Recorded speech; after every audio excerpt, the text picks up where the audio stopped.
Assalamualaikum warahmatullahi wabarakatuh. Selamat pagi, salam bahagia dan sejahtera untuk kita semua. Terima kasih atas kesempatan yang diberikan kepada saya untuk diseminasi budaya positif yang merupakan tugas saya sebagai pemenuhan sebagai calon guru penggerak untuk melakukan aksi nyata diseminasi budaya positif. Ya. Sekarang di sini saya akan memaparkan tentang budaya positif yang akan kita terapkan di sekolah kita masing-masing. Saya akan bertanya dulu ya mengenai budaya positif ini. Apa sih budaya positif ini menurut pemikiran kita dulu? Kebiasaan baik. Iya, kebiasaan baik. Iya, kebiasaan baik, betul sekali. Kebiasaan baik yang sudah tertanam ya, tanpa dipaksa, tanpa disuruh, sudah tertanam dan kita laksanakan sebiasa mungkin, tanpa ada aturan, tanpa ada paksaan. Itu namanya budaya positif, yaitu kebiasaan yang sudah tertanam. Ya. Di dalam melaksanakan budaya positif, kita akan menerapkan juga yang namanya keyakinan kelas. Selanjutnya yaitu 5 kebutuhan dasar. 5 kebutuhan dasar ini harus kita penuhi baik dari guru maupun murid. Yang ketiga yaitu posisi kontrol. 5 posisi kontrol yang harus dimiliki oleh seorang guru. Selanjutnya yaitu segitiga restitusi untuk menangani kasus yang terjadi di kelas ataupun di sekolah. Nilai-nilai kebajikan. Keyakinan kelas. Apa sih keyakinan kelas itu sebenarnya? Di sini kita 3 sekolah ya. Ada enggak yang menerapkan keyakinan kelas sudah di kelas ataupun di sekolah? Belum. Kurang jauh ya? Belum ya? Belum. Iya, belum. Saya pun baru menerapkan keyakinan kelas setelah mengikuti program pendidikan guru penggerak ini. Ya, saya mulai. Apa sih keyakinan kelas itu? Keyakinan kelas yaitu nilai-nilai kebajikan atau prinsip-prinsip universal yang disepakati bersama secara universal kelas menurut Gosen, yaitu suatu keyakinan akan lebih memotivasi secara intrinsik. Seseorang akan lebih tergerak dan bersemangat untuk menjalankan keyakinannya daripada hanya sekedar mengikuti serangkaian peraturan. Murid-murid pun demikian, mereka perlu mendengarkan dan mendalami tentang suatu keyakinan daripada hanya mendengarkan peraturan-peraturan yang mengatur mereka harus berlaku begini atau begitu. Nah, kita sebagai guru pasti mengalami ya, ada namanya anak yang kadang menjengkelkan ya. Nah, yang kita terapkan itu bukan keyakinan kelas, tetapi yang kita terapkan itu hukuman, sanksi. Awas ya, kalau kamu ini nanti ibu akan begini. Ternyata itu tidak memberikan efek jerak. Kita bertanya pada diri kita masing-masing, kalau kita dihukum tertekan enggak? Tertekan banget ya, beban. Apa? Tidak ada pembiasaan, tidak ada budaya. Seandainya ada pembiasaan sejak dini, contoh kecil aja ya, seperti ini. Kita ke sekolah menggunakan seragam kalau hari Senin ya. Kalau kita tidak menggunakan seragam nih, walaupun tidak ada aturan, pasti kita malu ya. Saya aja sebagai guru nih, kita memakai waskat ya kalau Senin. Kalau saya lupa nih, saya memakai baju putih, terus kebiasaannya Senin, saya lupa padahal nih, saya berdiri di depan pagar, kok semua pakai baju waskat ya, kok saya pakai baju putih? Oh iya, saya lupa. Tetapi karena kebiasaan itu, saya jadinya malu. Nah, terus itu ada perasaan malu, ada perasaan ini. Nah, itulah namanya kesadaran. Kesadaran karena kebiasaan terbentuklah budaya positif tersebut. Itu yang dinamakan keyakinan kelas. Yang diyakini, bukan yang dipatuhi karena hukuman, tetapi karena kebiasaan.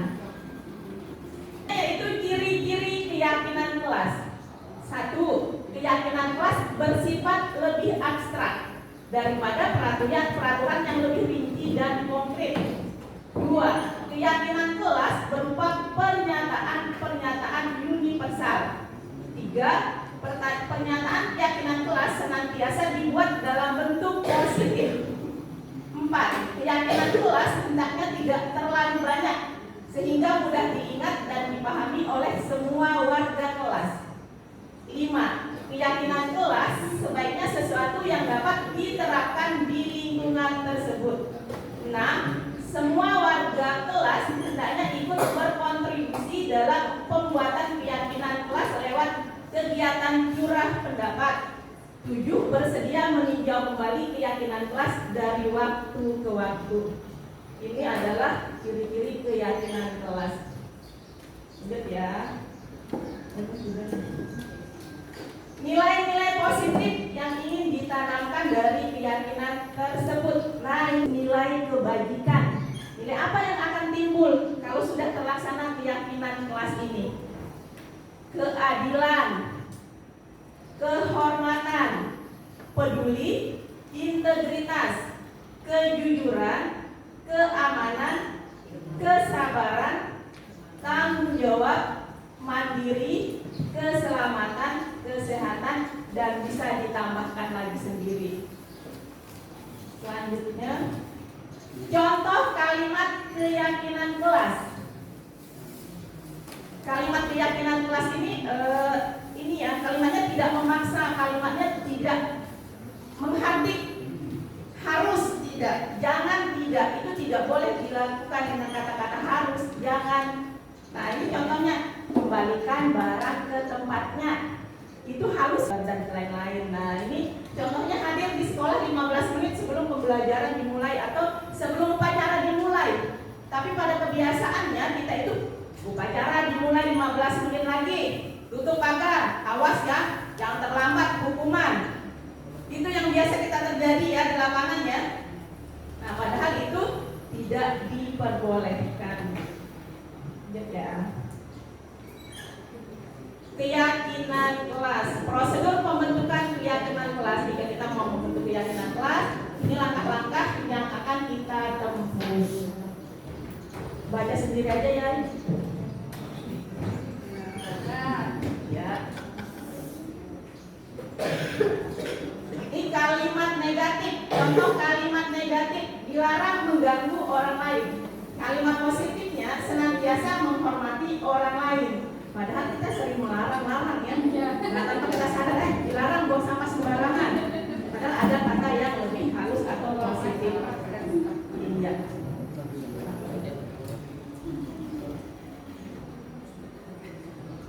Setelah keyakinan kelas dibuat, maka semua warga kelas dipersilahkan meninjau ulang dan menyetujuinya dengan menangani keyakinan kelas tersebut, termasuk guru dan murid. Jangan murid aja yang disuruh tanda-tangan ya ibu-ibu, bapak-bapak, guru juga harus menaati keyakinan kelas, karena keyakinan kelas ini atas kesepakatan bersama. Yaitu keyakinan kelas bisa diletakkan di dinding kelas di tempat yang mudah dilihat semua warga kelas. Ya, saya minggu depan sudah menerapkan keyakinan kelas di kelas saya sendiri. Yang contoh keyakinan kelas: 1. Selalu bersikap positif. 2. Senantiasa menjadi diri terbaik. 3. Percaya dan menghormati orang lain serta barang miliknya.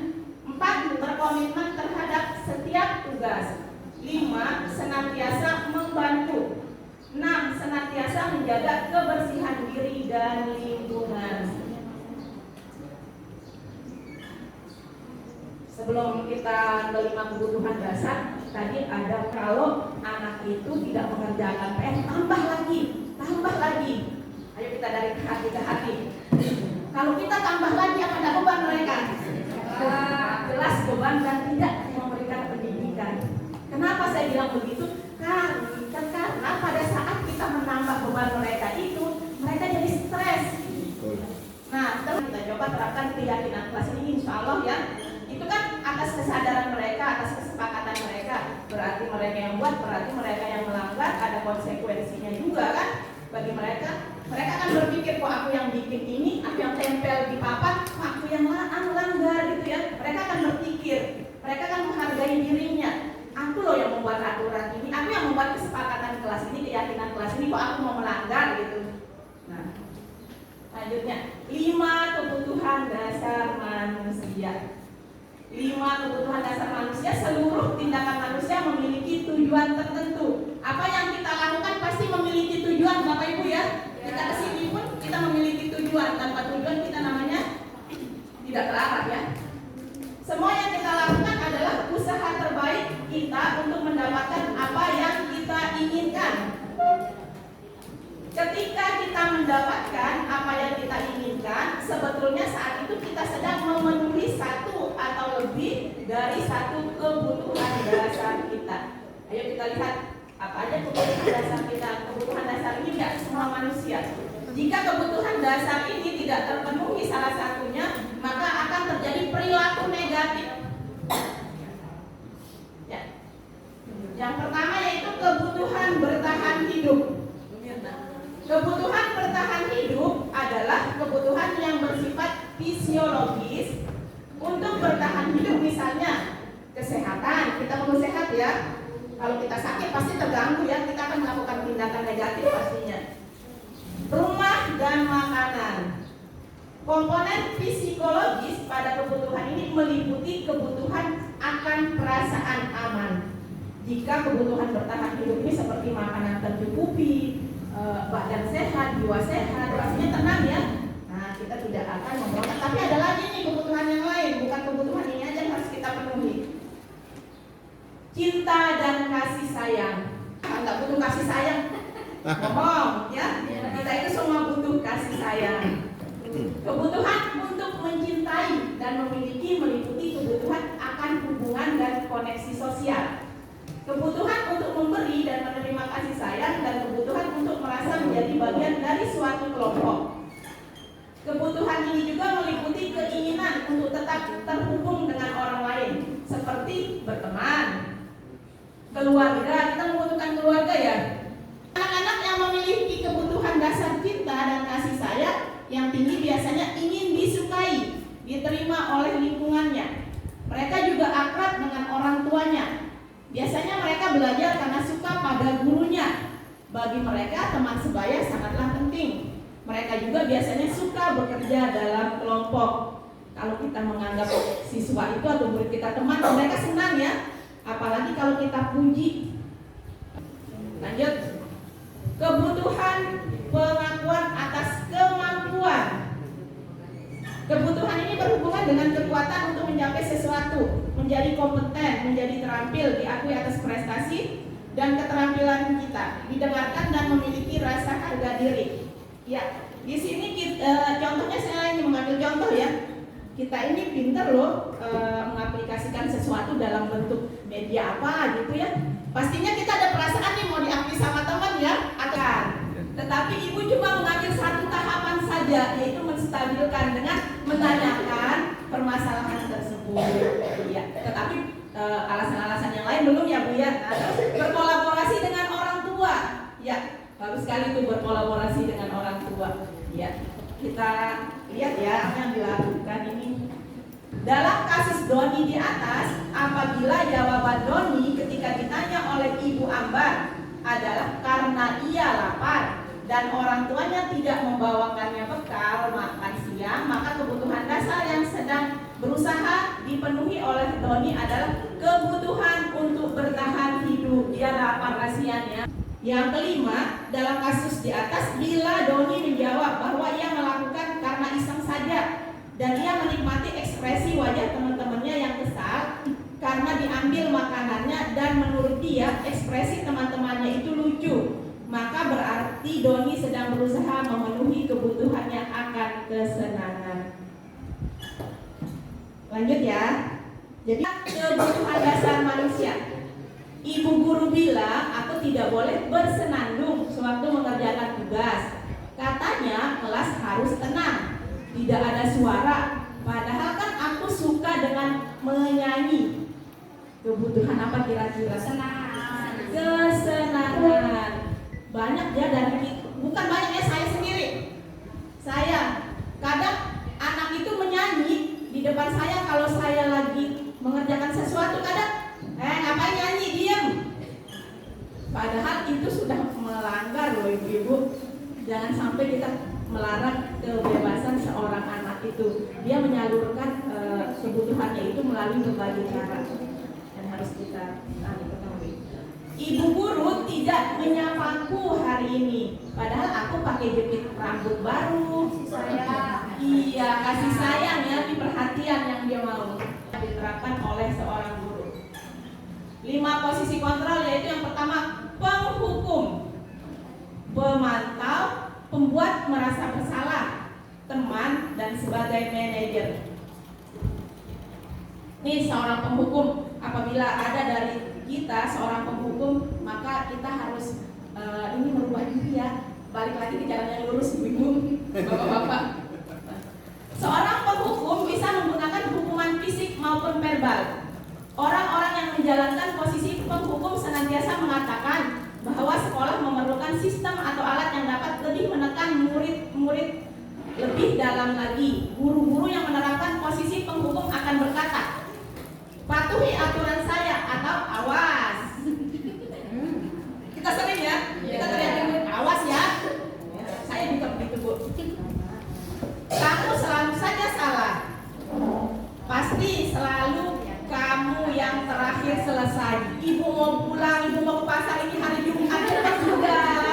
Nah itu yang sering saya ini, ternyata itu tidak bisa dibenarkan ibu tindakan kita. Nah ada juga yang mau tidak pakai helm, ada yang merasa kurang di diri saya. Karena apa? Kebiasaan. Kalau hukuman itu saat itu aja kita melakukan, saat itu aja kita tertib, saat itu aja anak-anak takut sama kita. Pas kita melotot, mereka takut. Pas kita pergi, mereka mengejek.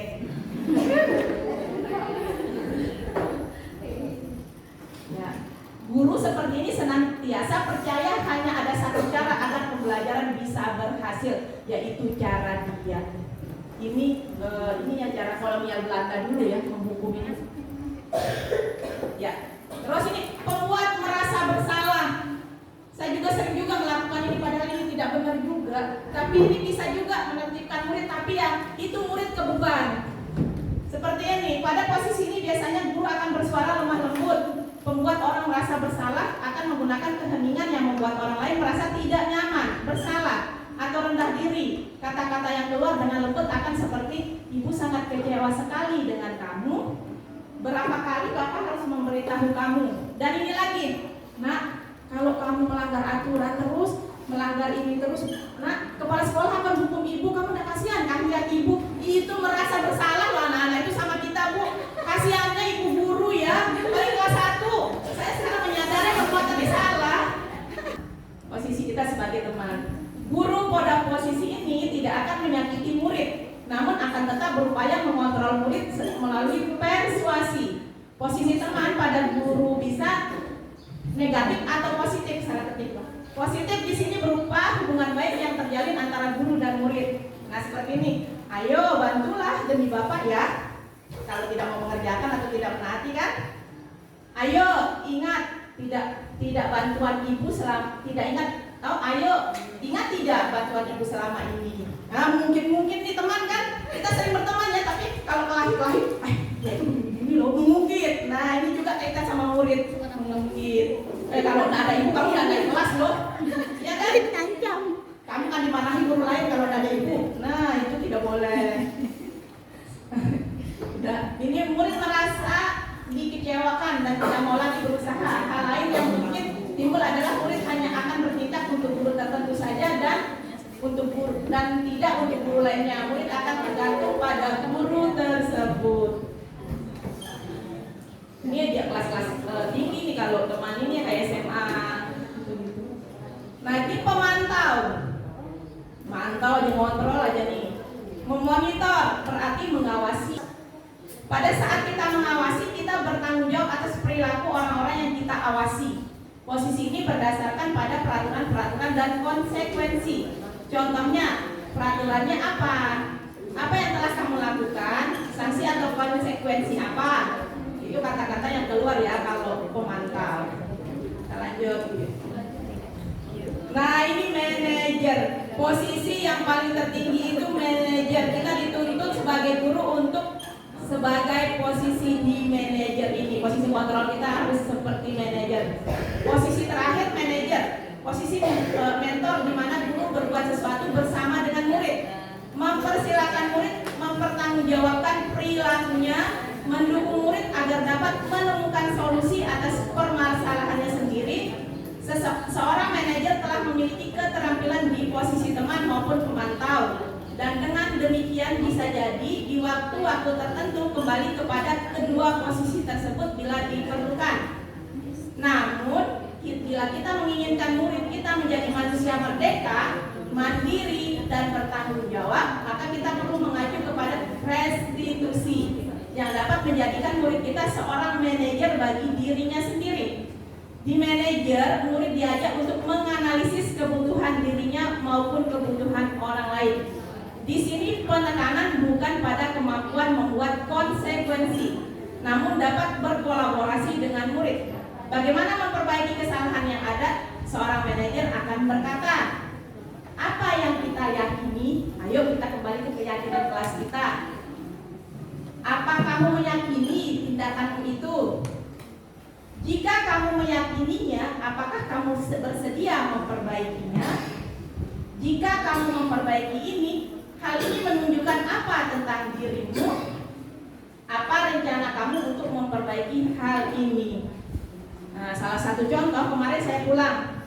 Saya terakhir pulang nih kemarin, ada kelas 6 melempar tutup kaleng. Kebetulan saya lewat sampai saya kena.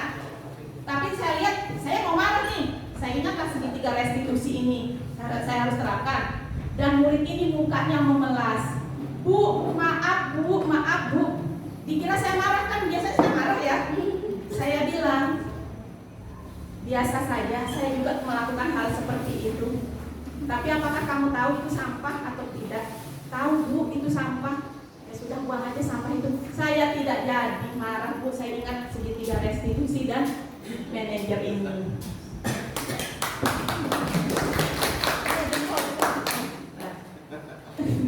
Ini memang sih berat sih ya, kalau praktik berat, tapi kita perlahan-lahan kan apa salahnya. Ini segitiga restitusi. Segitiga restitusi sebuah cara menanamkan disiplin positif pada murid. Restitusi adalah proses menciptakan kondisi bagi murid untuk memperbaiki kesalahan mereka, sehingga mereka bisa kembali pada kelompok mereka dengan karakter yang lebih kuat. Restitusi juga adalah proses kolaboratif yang mengajarkan murid untuk mencari solusi untuk masalah dan membantu murid berpikir tentang orang seperti apa yang mereka inginkan dan bagaimana mereka harus memperlakukan orang lain. Seperti ini juga Bu, kita harus menempatkan diri kita pada posisi murid itu.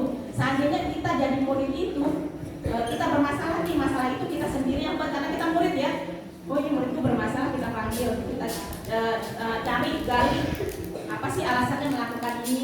Kita tempatkanlah diri kita seperti murid itu. Kalau aku seperti kamu, ibu juga akan melakukan seperti itu. Tapi alangkah baiknya ada perbaikan juga di sini. Tapi jangan menanyakan tindakan yang salah itu kita membenarkan, tidak. Tetapi kita memvalidasi namanya. Kita membenarkan yang gagal tadi menjadi memperbaiki lagi nanti akhirnya. Apa yang harus kita lakukan untuk memperbaiki kesalahan kita tadi? Tetapi kita menempatkan, karena mereka akan terbuka dengan kita. Oh kalau ibu jadi kamu, ibu melakukan seperti itu juga. Iya kah bu? Bilangnya iya. Masa? Iya ibu akan melakukan itu. Tapi itu ada tapinya. Tapi apakah kamu yakin dengan tindakan itu benar atau salahnya? Gitu kan? Nah itu di situ. Nah ini segitiga restitusi. Membantu murid menjadi lebih memiliki tujuan disiplin positif dan memulihkan dirinya setelah berbuat salah. Kita lanjut aja deh. Tujuannya adalah menjadi orang yang menghargai nilai kebajikan yang mereka percayai. Ini langkah-langkah segitiga restitusi. Kebetulan saya sudah mempraktikkan tentang segitiga restitusi ya minggu yang lalu. Nanti saya share deh videonya di KKG kita. Siapa tahu bisa jadi orang positif ya, bisa ini gitu, jadi referensi. bukan memamerkan, tetapi siapa tahu bisa jadi masukan mengenai aksi nyata ini. Langkah-langkah segitiga restitusi, yaitu satu, menstabilkan identitas. Setiap orang pasti pernah melakukan kesalahan. Kamu bukan satu-satunya yang pernah melakukan ini. Itu biasa yang kita tanyakan kalau menstabilkan identitas. Jangan langsung, ngapain kamu ribut-ribut? Nah, itu tidak menstabilkan. Nah, terus validasi tindakan yang salah. Setelah itu validasi, adakah cara yang lebih efektif untuk mendapatkan apa yang kamu butuhkan? Karena kita kan menanyakan ya, apa sih yang kamu perlukan sehingga kamu melakukan seperti itu? Nah, jadi kita di situ menggali apa yang mereka butuhkan dan apa yang mereka lakukan untuk memperbaiki kesalahannya. Setelah itu, keyakinan kelas apa yang telah kita sepakati, menanyakan keyakinan. Lanjut ya. Menstabilkan identitas. Di sini guru membantu anak untuk tenang dan kembali ke suasana hati yang baik dan menjadi kooperatif sehingga proses penyelesaian masalah bisa dilakukan. Jangan saat anak melakukan kesalahan, contohnya melempar langsung tarik, duduk. Nah, biasanya kita gitu ya, karena emosi nih. Sudah fasilitas sekolah, sudah pohon ditebang-tebang. Nah, harus ganti nih 250, kalau tidak, nah sudah. Itu bukan menstabilkan, namanya menstabilkan itu tunggu dulu, tenang, duduk dulu bersama anak. Nah, tanya, ya kan? Tapi memang sulit bagi kita. Validasi tindakan yang salah. Karena pada dasarnya setiap tindakan manusia tujuannya adalah untuk memenuhi kebutuhan dasar. Ya, saya sudah tadi bilang ya, kalau 5 kebutuhan dasar ini tidak terpenuhi, mereka akan mencari yang negatif semua. Seperti tidak mau berteman nih. Ada anak yang kita tidak usah tegur ini. Nah, nanti ada yang tidak ditegur ini pasti akan mencari yang negatif. Pasti akan mencari perhatian karena dia tidak terpenuhi kasih sayang tadi terhadap temannya itu. Padahal temannya ini mau diperhatikan dengan teman gitu kan, tapi kadang anak-anak kan sama-sama tidak mengerti. Nah, kita sebagai guru lah yang akan memberikan pemahaman seperti itu. Di sini guru mencari tahu alasan murid melakukan tindakan tersebut, bukan dengan menghakiminya sebagai orang yang salah. Karena setiap tindakan pasti ada dasar alasannya. Menanyakan keyakinan. Jadi keyakinan itu bila perlu ibu-ibu ya ditempel begini, nggak bila perlu ditempel. Tapi keyakinan itu bukan dibuat oleh satu anak aja ya, harus semua, boleh sama semuanya. Gini, tidak dilarang memukul. Kalau dilarang memukul itu kan tidak kata positif itu ya, itu negatif. Berarti saling menyayangi, kita rubah kalimatnya. Terus dilarang membuang sampah, dilarang itu negatif. Kita bilang jagalah kebersihan. Nah itu. Pendekatan restitusi adalah proses menciptakan kondisi bagi murid untuk memperbaiki kesalahan mereka, sehingga mereka bisa kembali ke kelompoknya dengan karakter yang lebih kuat, bukan sebagai seorang yang bersalah atau gagal. Nah, ini yang terakhir, kesimpulan. Setelah kesimpulan ini bisa tanya jawab sebentar, paling 3 atau 2 orang yang bertanya, nggak apa-apa. Kalau memang nggak ada pertanyaan kita tutup juga, nggak masalah.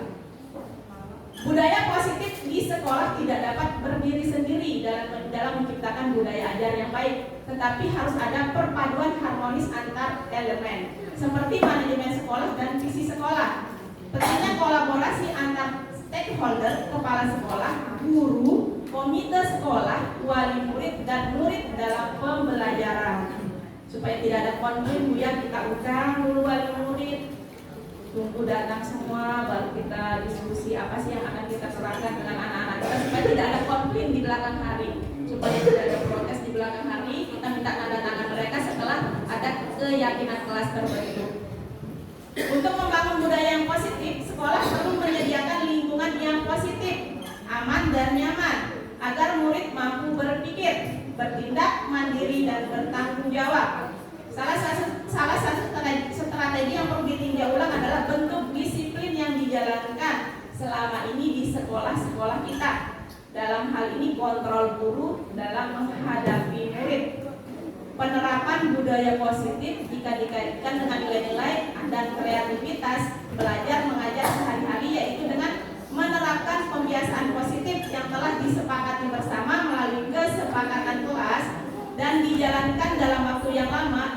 kebiasaan positif ini sudah membudaya, maka nilai-nilai karakter yang diharapkan akan terbentuk pada diri anak. Ya, terima kasih. Sekian penyampaian dari saya. Jika ada sesuatu yang ingin ditanyakan atau menambahkan, karena saya juga belajar ya, ada yang lebih ilmunya bagi, ya silakan Ibu. Saya mau explaining tapi Pertanyaan tadi ya tentang kata-kata positif. Apakah semua kata-kata yang dilarang harus mutlak tidak boleh atau boleh saja gitu? Misalnya kayak dilarang menaiki pagar seperti itu kan, agak sulit itu mencari kata-kata positifnya seperti apa ya? Maksudnya sesuatu hal yang benar-benar kayak sulit kita untuk mencari positifnya itu, apakah dia boleh saja digunakan misalnya dilarangnya atau memang harus positifnya? Ada lagi? Kita jawab aja dulu ya satu ini ya supaya terarah ya. Pak Haris ya, kita jawab, saya jawab ya. Kalau saya tidak bisa jawab mungkin saya lempar ke teman JGP saya atau ibu-ibu yang lain atau bapak-bapak yang lain. Nah, kata negatif itu dilarang itu negatif nggak Bu? Apa kan kita sulit nih mencari kata-kata yang positif, itu ya Bu ya? Nah, kurang lebihnya. Ya. Di dalam keyakinan kelas memang di situ sudah mutlak tidak ada kata dilarang. Makanya kita di situ mencari kata yang lebih halus gitu. Nah, kalau seperti Ibu tadi ya contohnya dilarang menaiki tembok. Kata yang positif Pak Haris menjaga apa? Menjaga ketertiban. Keamanan. Boleh menjaga keamanan. Kan kalau menaiki tembok tidak aman tuh bisa jatuh. Luas anunya luas dan Tapi begini maksudnya kayak pagar itu kan sesuatu hal yang kalau kita misalnya menjaga keamanan, apa itu keamanan maksudnya anak-anak itu kayak keamanan apa dan putih gitu kan? Apa sih ini ya? ya betul. Dia kan yang paling itu aman aja loh.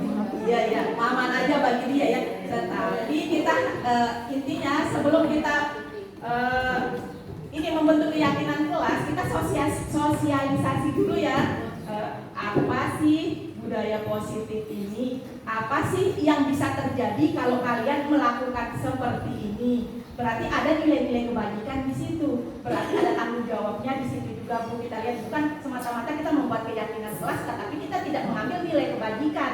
Di situ kita ambil nilai kebajikan. Kalau dia menaiki tembok berarti dia melanggar keyakinan kelas tadi kan? Berarti ada kata-kata bukan dilarang di situ. Berarti kesadarannya ini loh menaiki tembok ini salah. Karena kami sudah membuat kesepakatan kelas harus menjaga keamanan. Kita sosialisasi dulu. Iya, kita harus konsepnya dulu kita harus samakan gitu nah Bu, persepsi apa-apa itu semua. Nah, tapi kan namanya anak kelas 1, kelas 2 ya, tidak boleh dilarang. Nah, nanti kita sebagai guru mengumpulkan itu ya Pak Haris ya, sticky note itu mengumpulkan mana sih kata-kata yang bisa kita ambil dan kita perhalus bahasanya supaya jangan dilarang, tidak ada kata penekanan dan tertekan di situ tidak ada. Mereka sadar sendiri apa yang mereka lakukan itu mereka biasakan. Biasakan aja ya ibu-ibu, kita biasa nih ke pasar tiap hari Jumat, kalau tidak ke pasar gelisah. Nah, itu kan terima nggak Bu? Atau Pak Haris nambahkan? Ayo. Ya, terima kasih atas waktunya. Menurut saya pertama itu yang dilakukan oleh guru itu melakukan tindakan membuat keyakinan kelas yang dikatakan Ibu Nurul. Yang kedua untuk memberikan sebuah jawaban diperhalus. Nak, jangan naik pagar. Nah, mungkin bisa diganti seperti ini. Nah, sini aja minyak, jangan di situ. Bisa juga seperti itu. Jadi kata-kata jangan tuh kalau bisa sebisa mungkin itu dihilangkan. Jadi jangan kita tuh nggak boleh membuat anak itu tertekan secara mentalnya. Ketika dia mendengar kata jangan, berarti itu jelas dilarang ya. Iya, menjadi takut. Jadi kita ganti aja kata-katanya, nak jangan situ, nak main sini aja, atau jangan situ, main sini aja. Mungkin dengan kata-kata lain mungkin bisa Ibu kembangkan kata-kata jangan itu diganti dengan kata-kata yang lain. Itu seperti itu.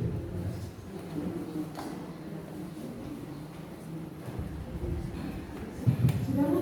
Nah, kalau nanti memang ada kendala ini tuh Bu ya, dipuas-puasin aja Bu ya. Jawaban kami Bu ya.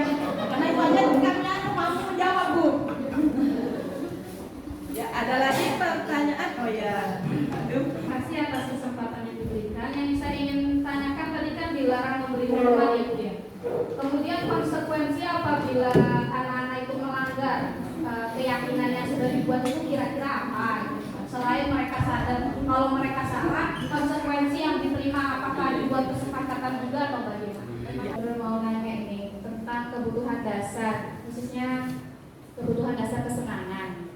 Ibu tadi kasih contoh kan, ini anak suka nyanyi nih, dia senang nyanyi karena memang itu kesenangannya. Tapi ada juga anak yang suka yang hening, suka yang tenang. Nah, itu kan sesuatu yang bertolak belakang. Bagaimana menyikapi hal tersebut? Terima kasih, Bu. Jangan. Oh, mungkin ada dari teman-teman, ada dari teman-teman yang ingkrak. Itu gaya belajar ya, lebih ke gaya belajar. Nah, ini pembelajaran berdiferensiasi. Ada yang tadi ada yang suka diam, ada yang suka jikrak-jikrak. Nah, kita pakai metode yang berdiferensiasi, di mana kita bagi kelompok-kelompok, kita tentukan mana anak-anak yang suka dengan bergerak, mana anak-anak yang suka dengan menulis, mana anak-anak yang suka kolaborasi. Itu tadi disesuaikan dengan kebutuhan anak. Itu yang saya ada sedikit lihat yang di aplikasi. Terima kasih ya, ibunya sudah menjawab sangat baik sekali. Ya, ini pembelajaran berdiferensiasi, memetakan anak sebelum memulai proses pembelajaran dengan penilaian diagnostik namanya. Ibunya lagi bertanya, saya namanya ibu bertanya. Tentang yang tadi itu ya, yang Berdiferensiasi. Diferensi ya. ketika di kelas, boleh nggak sih kita menerapkan, kan ada juga tuh di pelajaran PPKI saling menghargai ya, maksudnya menghargai perbedaan, bagaimana menciptakan teman kita tuh nyaman.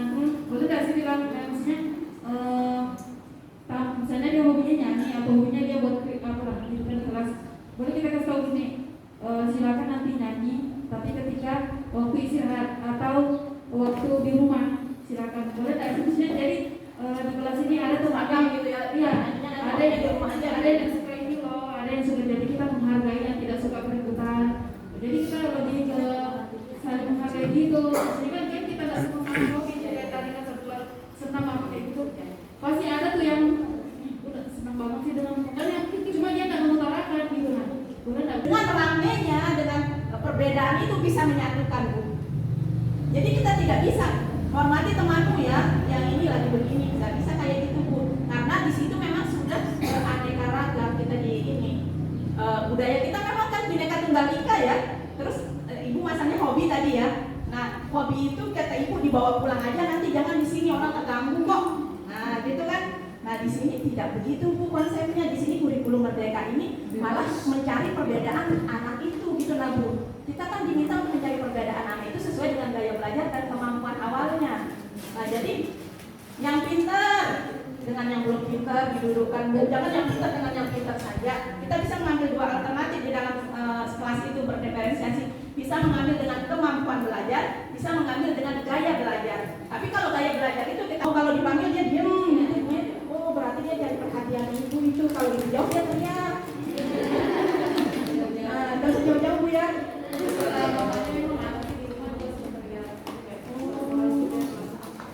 Salurkan aja, nah Pak Ulil salurkan, sudah mau menyalurkan. Jangan sampai bakat itu terpendam kita tidak gali. Mungkin dia teriak-teriak itu mesti ada beruang itu kan teriak, Bu. Nah mungkin itu, Bu, hobi mainnya, bakatnya. Jadi udah itu ya. Ada lagi, Bu? Mungkin ada semangat. Semangat. Iya, terima kasih. Ada masukan atau ada lagi? Sudah ada banyak pertanyaan tadi ya, mungkin tidak. Oh ya, Bu Leha bertanya juga. Tambah lagi.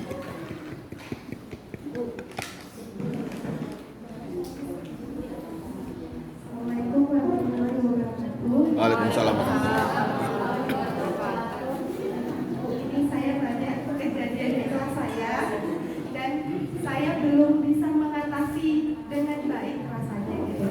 Jadi ada anaknya memang, saya kan di kelas 4 catatan dari wali kelas sebelumnya, memang nama anak ini misalnya apa ya, selain nakal ya, Bu, negatif gitu, teman-temannya suka mengganggu dan lain sebagainya. Bahkan terkenalnya itu tidak hanya di teman-temannya, udah sampai ke orang tua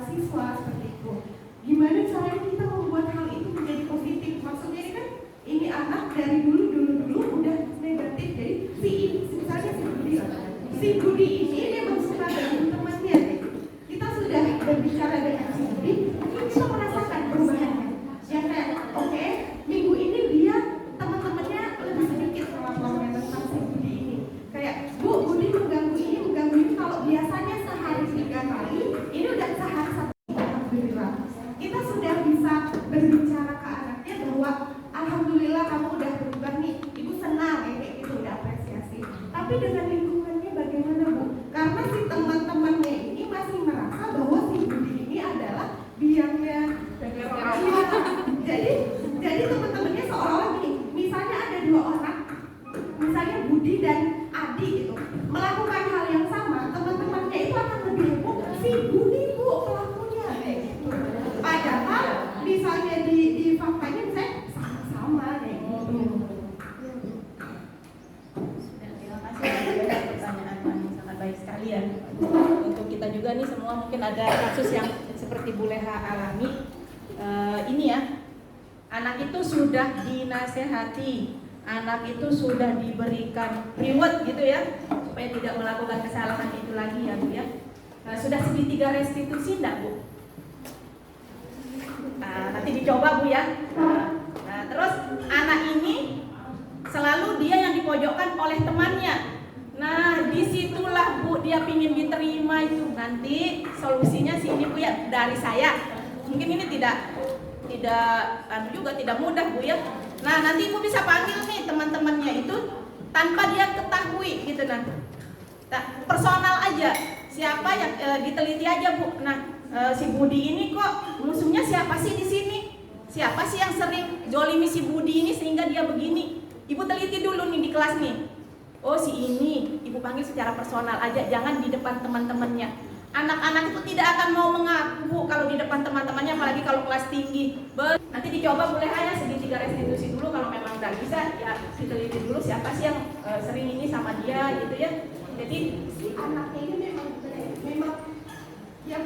kayak gitu loh, maksudnya memang ada lebih geraknya lebih kayak gitu. nah tugas Ibu lah, tugas Ibu menggali tuh, mengeksplor apa sih yang ini terpendam di dia ini. Nah, siapa tahu ya. Ingin diperhatikan itu Bu, kurang perhatian itu. Ada lagi? Kalau tidak ada lagi cukup aja ya sampai di sini. Ya, kesimpulan juga sudah, tadi pertanyaan juga sudah. Saya tutup aja ya. Bukan sudah bukan? Ya. Terima kasih atas segala perhatian. Mohon maaf atas segala kekurangan. Wassalamualaikum warahmatullahi wabarakatuh. Waalaikumsalam warahmatullahi wabarakatuh.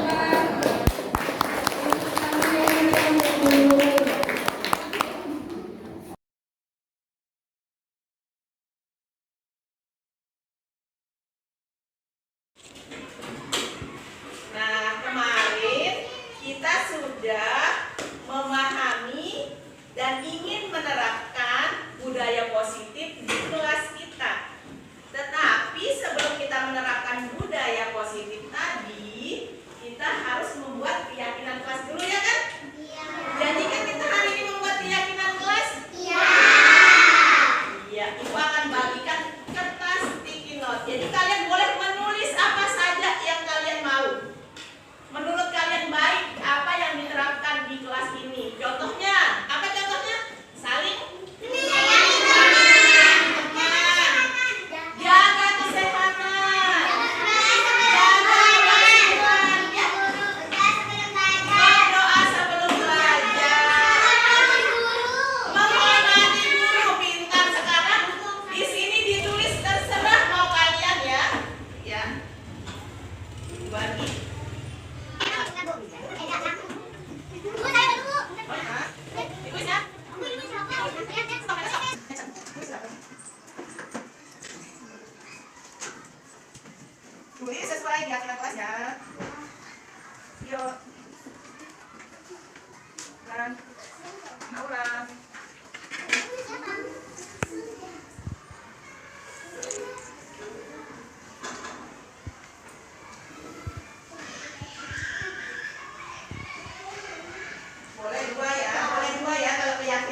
sudah duduk ya.